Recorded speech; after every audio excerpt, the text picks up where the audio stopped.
ഞാനൊരു പെണ്ണ് കാണാൻ പോകാൻ തീരുമാനിച്ചു. അപ്പം 2 ദിവസങ്ങൾക്ക് ശേഷം ഞാനൊരു ഒഫീഷ്യലായിട്ട് ഒരു പെണ്ണ് കാണൽ ചടങ്ങിന് വേണ്ടിയിട്ട് പങ്കെടുക്കാൻ പോവുകയാണ്. എൻ്റെതായ സ്വന്തം പെണ്ണ് കാണൽ തന്നെയാണ്. അപ്പം ആക്ച്വലി എന്റെ നിർബന്ധ പ്രകാരമൊന്നും അല്ല, വീട്ടുകാരുടെ നിർബന്ധപ്രകാരം ഇനിയിപ്പോ ഇങ്ങനെ നടന്നാൽ പോരാ, ഒരു കൂട്ടൊക്കെ വേണ്ടേ എന്നൊക്കെ അവര് വിധം എന്നെ ഇങ്ങനെ നിർബന്ധിക്കുന്നു വീട്ടിൽ. അപ്പം എനിക്ക് എന്താ പറയുക, വേറെ ഓപ്ഷൻ ഇല്ലാതായി പോയി.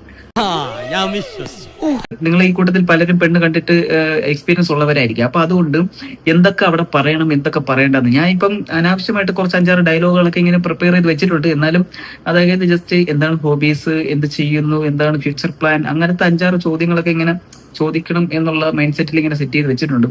ഇതിന് പ്രണയചേഷ്ടകൾ എന്ന് പറയും. പ്രണയം മൂക്കുമ്പോൾ കവിതാക്കൾ പരിസരം മറക്കും. കല്യാണം കഴിയും വരെ ഇത് തുടരും. അടുത്ത വീഡിയോ എന്ന് പറയുന്നത്, അടുത്ത വ്ലോഗ് എന്ന് പറയുന്നത് പെണ്ണ് കാണൽ വ്ലോഗാണ്.